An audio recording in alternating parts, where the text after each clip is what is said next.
Yo, what's going on to all my sports peeps out there? It's your favorite sports podcast. But if you don't know the name, we gotta put you on game. It's the Zone Sports Podcast. Pew, pew, pew. Yes, sir. That's my half of the host over there. That's my boy Corey. You know what I mean? I'm introducing him today because that's what I'm on. I'm feeling great. That's my boy Corey. Listen, man. Somebody, I don't know how many of y'all follow. Well, I know a lot of y'all don't follow the new Instagram page yet because it's fairly new. But listen, man. Somebody left a comment on our YouTube, one of our YouTube clips and was like, yo, they like what we doing. They love the chemistry between us. So I gotta come on and give my guy Okay. the proper introduction by Oh, me. You know what I mean? Let me introduce one of the greatest co-hosts, you know what I mean, on the planet Earth, my guy Corey, never telling the same old story. You feel me? You know what I mean? On your boy yeah. Big V. We here today. You know what I'm saying? We here today. I'm glad to be here. You know what I'm saying? This is the Zone Sports Podcast. You know what I mean? And listen, before we jump the pod off, gotta let y'all know we're sponsored by my brand, Skyzone.Society. So make sure you shopping at Skyzone.Society.bigcartel.com. Log on now. New project drops tomorrow on my son's birthday. Granite countertops produced by the homie Jeter. It's gonna be fire. Get it today at Skyzone.Society.bigcartel.com. You know what I mean? Corey, what a wild weekend in sports. What a wild weekend in sports.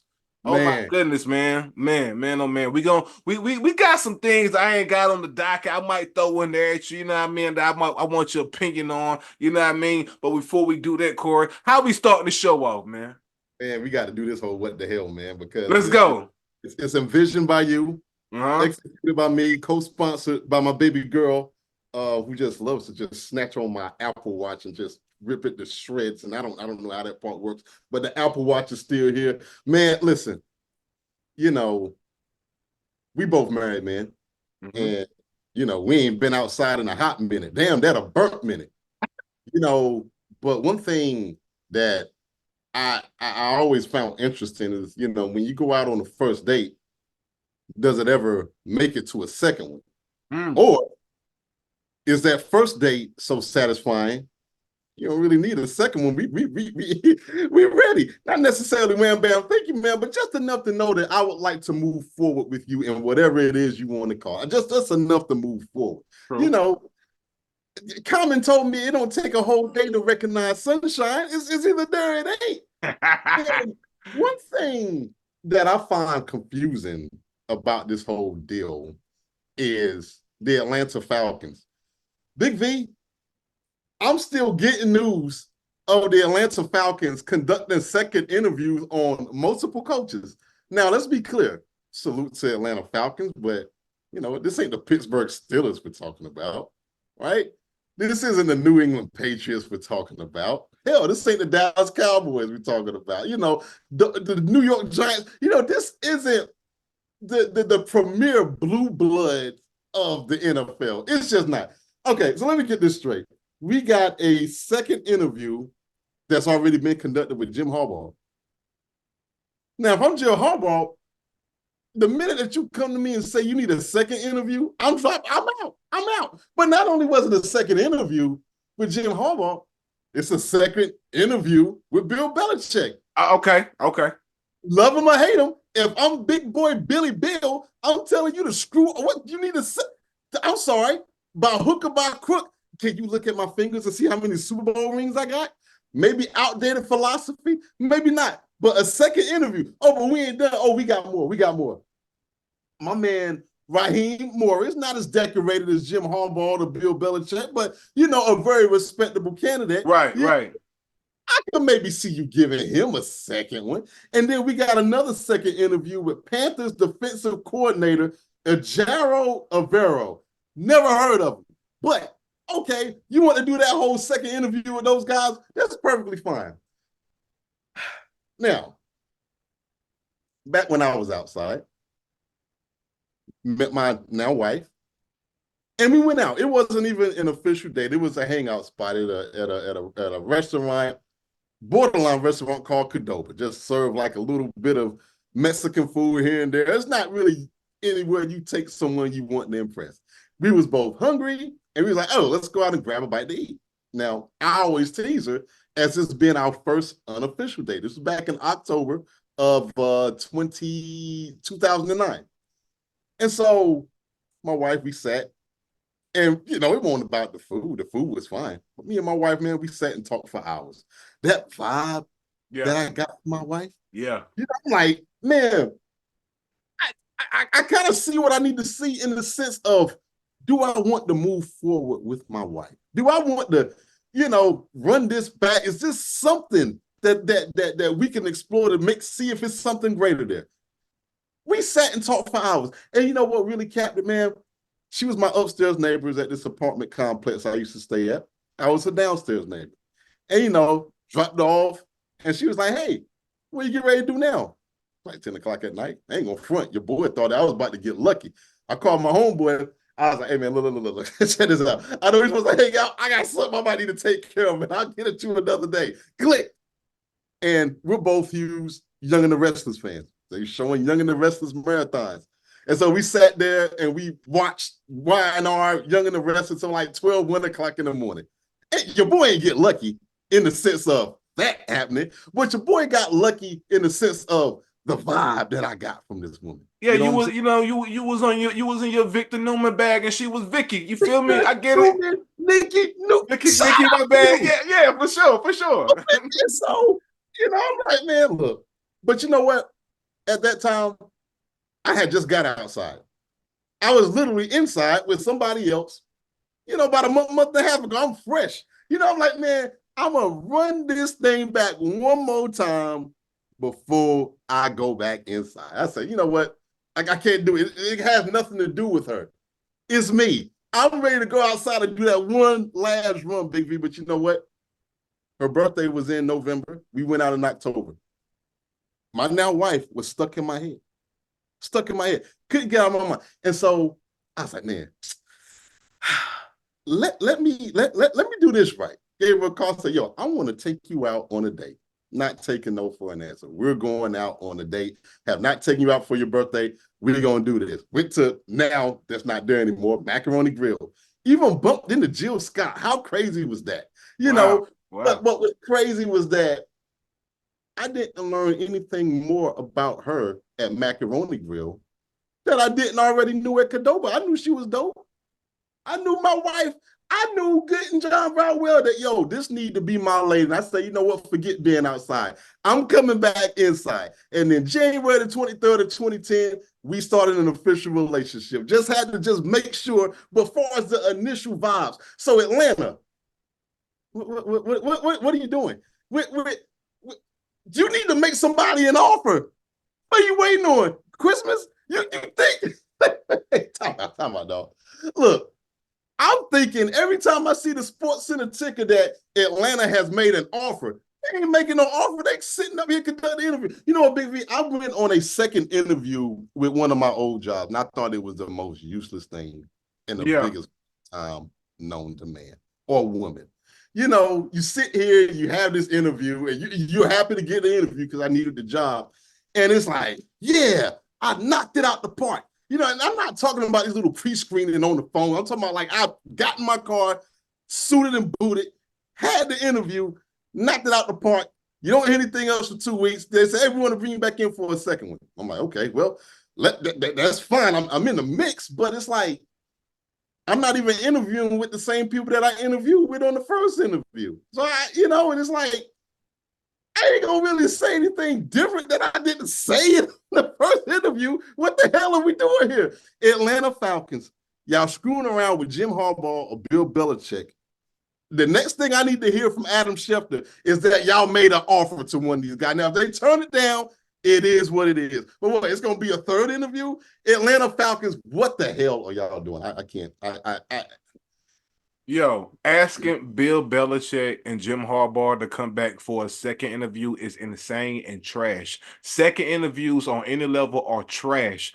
Football, basketball, regular people shit is trash. All businesses, listen to me. Stop doing second interviews if you're still doing it. It's trash. Like Corey said, you don't learn nothing new about the person that you didn't hear the first time. And then on top of that, you're making me get dressed up in this suit that is uncomfortable, or these Dockers or bugle, whatever the hell you're wearing. You know what I mean? And with my eyes eyed up to the top. You know what I'm saying? I mean, Like, I can't even halfway breathe. It's cutting off my Adam's apple with come the on. tight tie. Come on, man. Come on. Second interviews are trash. Stop it. And yeah, what the hell are you doing? But you should be listen, like Corey said, y'all are not the Steelers. Y'all listen, man.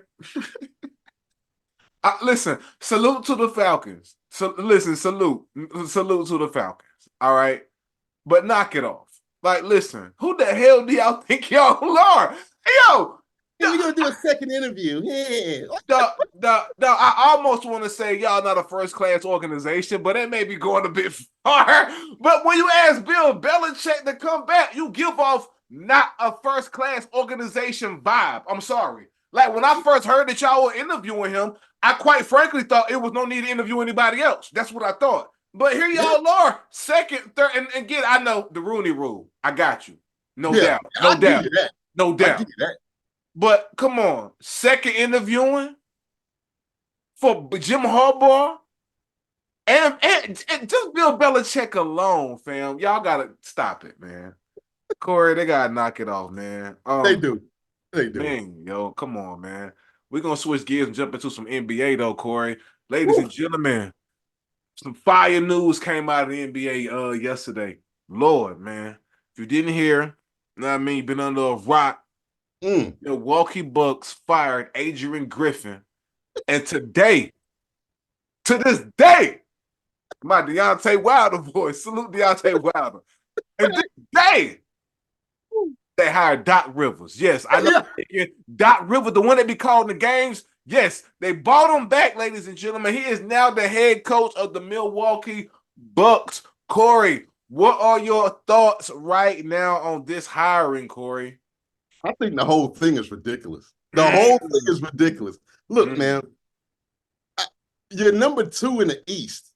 30 right? and 13, ladies and gentlemen. 30 and 13, right? And so, I was kind of like, well, wait a minute. Now, the decision to get rid of Drew Holiday and to bring in Damian Lillard, that was made before Adrian Griffin got there. Now, I knew that there was a coach, and I forget his name right at this moment, who left, and that kind of sent things in a tizzy. But bottom line is, you trade away your best defensive player in Drew Holiday. Yep. Not only to the Western Conference, you traded him to the Eastern Conference. And not only did you trade him to the Eastern Conference, you traded him to the number 1 team that's above y'all in standings within the Boston Celtics. Crazy. Adrian Griffin ain't do that. Now, I'm thinking like, okay, this don't make any sense. But then you know what? Man, Giannis and or Dame, either or and or both wanted him gone. That's the only way to explain it. Because from an organizational front office standpoint, it don't make any sense at all. Because one load of crap that I heard was that, well, Milwaukee had the first or second easiest schedule to this date, and now it's about to get a lot tougher.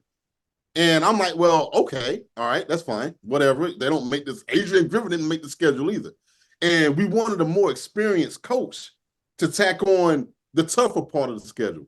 Well, you don't even give Adrian Griffin the opportunity to do that.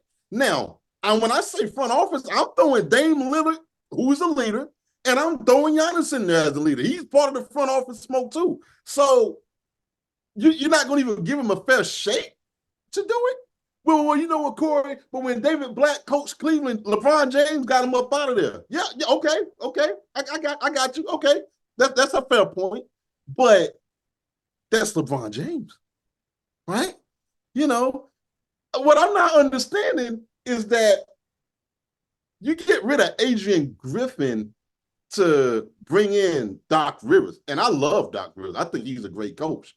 But if you want to talk about clutch situations, haven't really seen too many of those from Mr. Rivers. Now, have we? We've seen him freeze up on a couple of game sevens. I've seen that happen more than a little bit. I've seen him freeze up when he was with the Clippers. That never quite worked.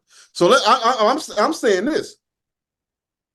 You bring in, if I'm not mistaken, when the whole David Black thing happened, I don't know who they brought in after. I don't know if it was Ty Lue or not. I don't remember. Someone in YouTube man can correct me.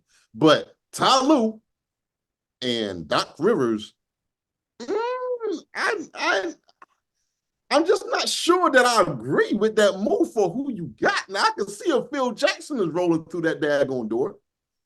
I just think that I could see if it was a total collapse. Well, you know, you don't watch the games, you watch the scores and all that. Hey, you're probably right. Maybe a true Milwaukee fan is watching us right now could be like, hey, man, no. It's a big collapse. But bottom line, I thought that Giannis and Dame didn't want him there, and so be it. But I don't agree with the move at all. What say you?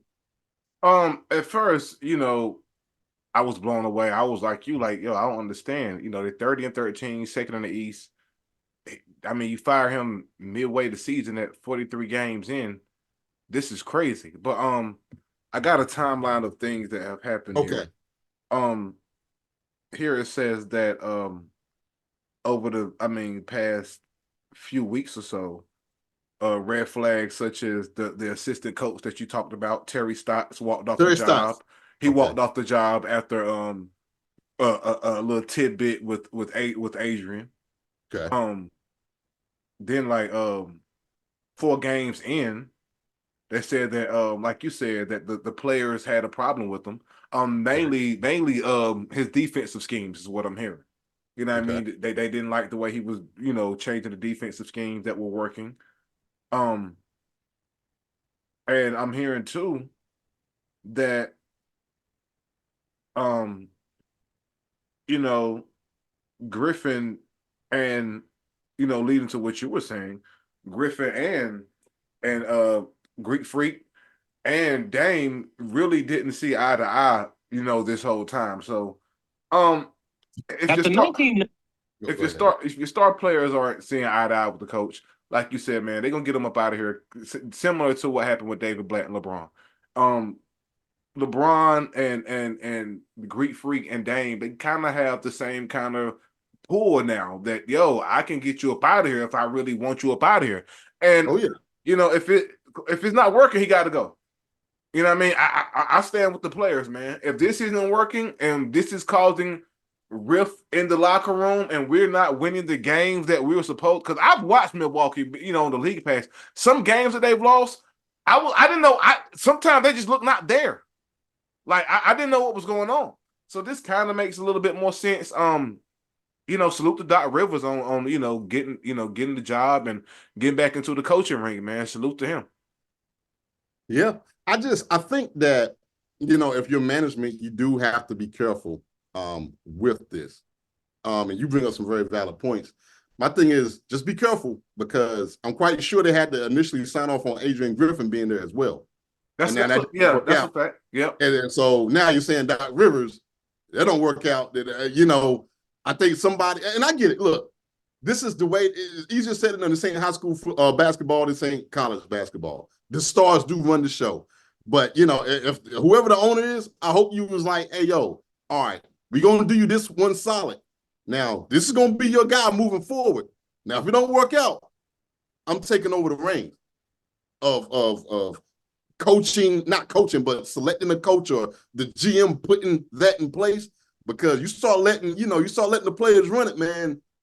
Yeah, and I mean, they say, you know, Doc is a player's coach and all that, you know what I mean? And I hear that, but I'm with you, like, yo, dog, like you like, yo, I mean, he's still living off that Boston rep that ain't even carried past Boston. Man, say I that, mean, man. I mean, if we gonna talk, let's talk, man. You know what I mean? Like, yo, um, like the things I remember about Doc, other than that championship, aren't good things, man. When it comes to coaching, I remember them. I remember the Clippers up.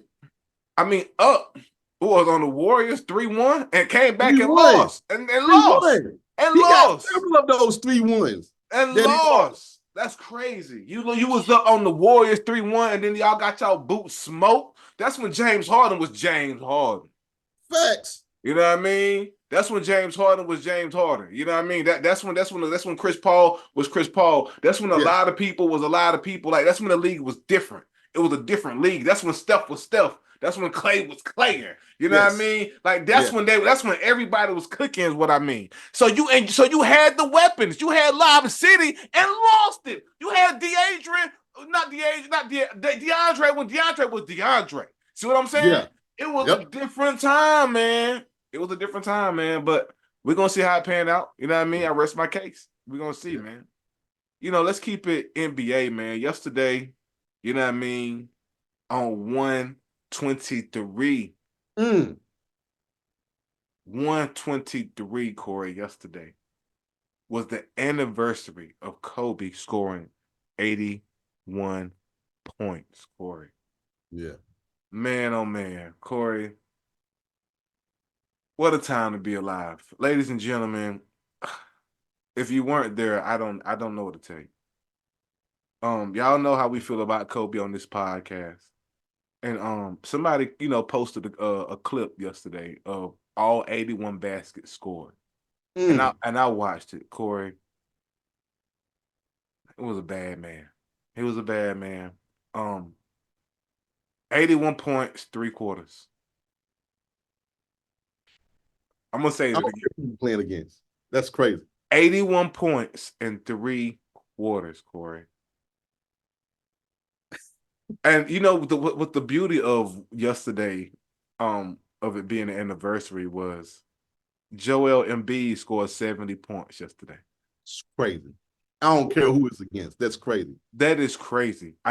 Somebody else, I can't remember who else. Somebody else scored 60, I think, yesterday as well. It's crazy. Man, to me, that's a tribute to Kobe. Like when you have a big game like that, we've seen 50. You know what I mean? We growing up in the 90s, when Jordan used to hit 50, when you got a 50 piece, that was a big deal. It's still a big deal, but it was a huge deal in the 90s when you put up a 50 piece. These guys are walking 50 pieces now. Now when you're doing 60 and 70, it, that's crazy to me. So It when is. you do it on the anniversary of Kobe doing 81, I gotta attribute that, you know what I mean, to some Kobe love. You know what I mean? Even if you Yeah. didn't, you know what I mean, even if you didn't do it intentionally, we gotta contribute that to some Kobe love, man. Where were you when Kobe was scoring 81 points, Corey? You know what? I'm gonna tell you exactly where I was at. I was not in front of a TV.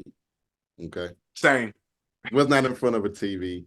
If I'm not mistaken, I don't even think this game was on like regular No, TV. no, they were playing the Raptors, by the way. No, it wasn't. So you had to have the league pass, and I definitely couldn't afford that back in 06. No. But boy, when I watched Sports Center that night, I came home from work because I was working when this was happening. Worked a lot on the weekends during those years. And I just like, yo, what I thought it was a typo. And my roommate at the time, he was like, yo, your boy Kobe he just dropped 81. I said, and my first words out of my mouth was like 81 what? Like 81 minutes? Did it go to like the quadruple overtime? Like I know you're talking about like no Wilt Chamberlain 100 points. Like you ain't talking about no points. You talking about minutes? What are you talking about? Like, no, dog, points. And so I was like, who he played against? And played against the Raptors. Your boy, shout out to Jalen Rose. Sorry, like Shout out to I love Jalen. Jalen Rose. Shout out to Salute to Jalen, Jalen man. Rose, man. Yeah. And no knock on him. That's to let you know, like he wasn't doing this against scrub. Like Jalen Rose was that dude. I mean, he may not Yeah. be a Hall of Famer or nothing like that, but he ain't nobody you shake a stick at either. Yeah. And to do this against other professionals, I don't care.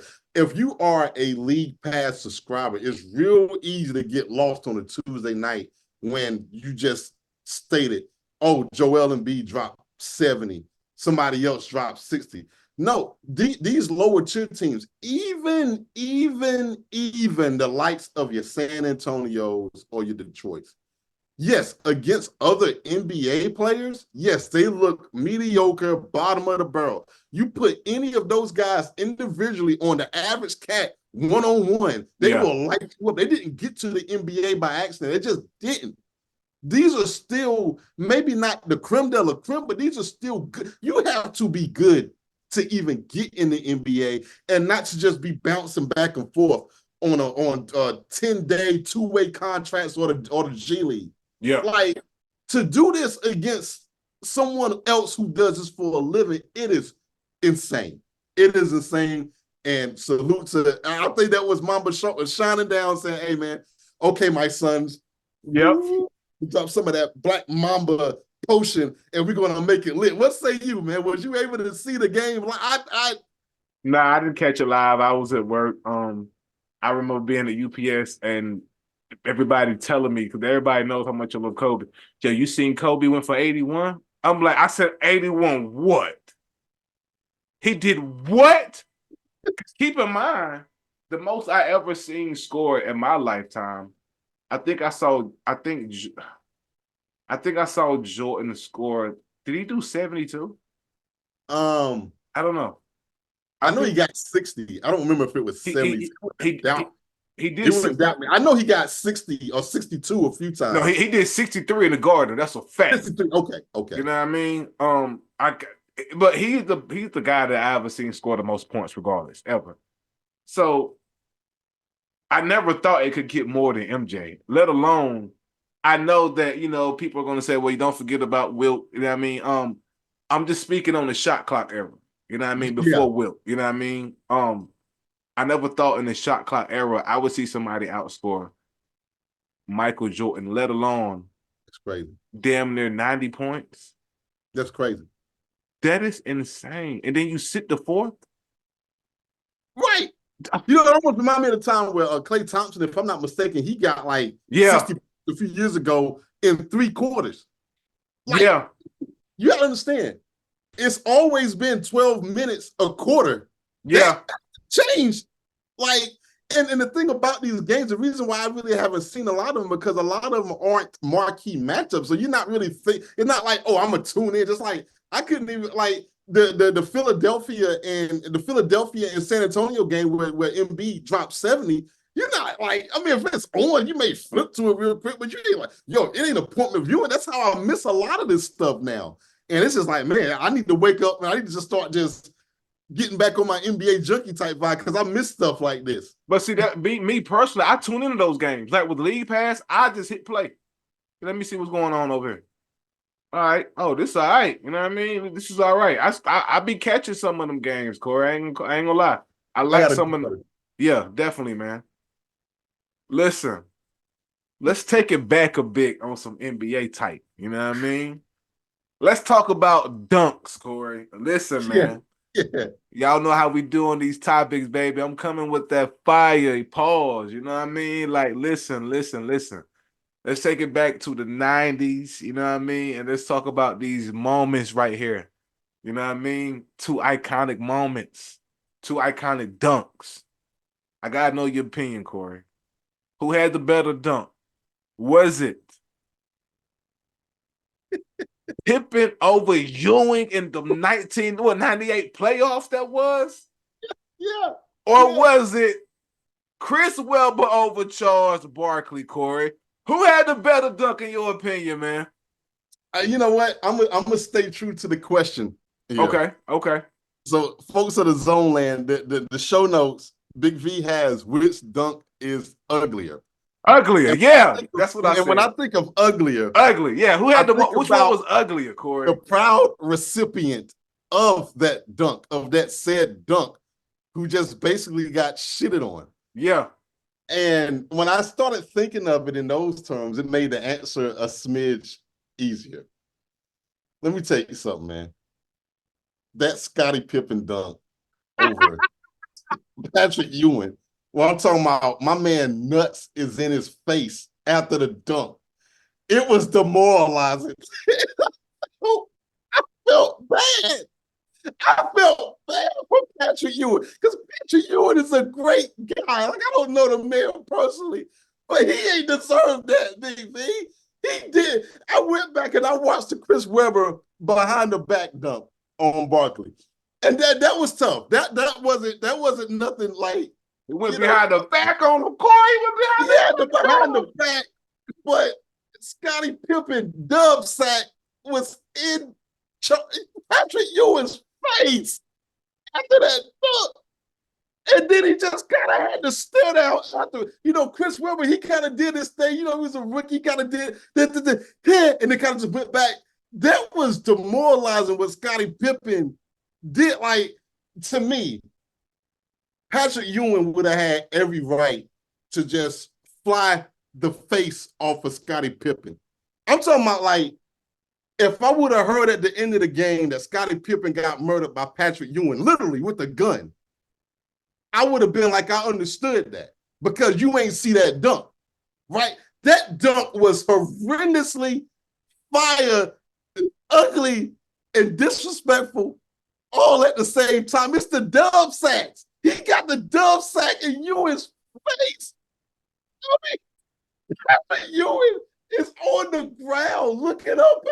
It just, and it happened to the most generous giant that I think the NBA has ever seen in Patrick Ewing. What say you? I feel bad for you were talking about Patrick Ewing. You that dude. I still don't care, but that was a hellacious dunk with the dubs. Hey yo, hey yo, hey yo, man. Both of them dunks was crazy. Yeah. Charles Barkley was Webber's idol, which made it even more crazy. You know what I Oh, mean? okay. Yeah. I saw an interview with Chris Webber. He was like, "Yo, Barkley was my idol going into the league. He came to my high school, all kind of stuff." He said, "Man, his boys was at the game. Webber's homeboys. You know what I mean? They came up because they know how much that he loved Barkley. So, you know what I mean? He did that on him. He said he looked up in the crowd and told his homeboy, you know what I mean? I'm here now, basically. Then I saw an interview with Barkley explaining that dunk. And Barkley said, he said, man, I went to go foul him, but when he went behind the back, it threw me off and I couldn't get the foul. You know what I mean? So, that's just some little backstory behind that. Both dunks was crazy.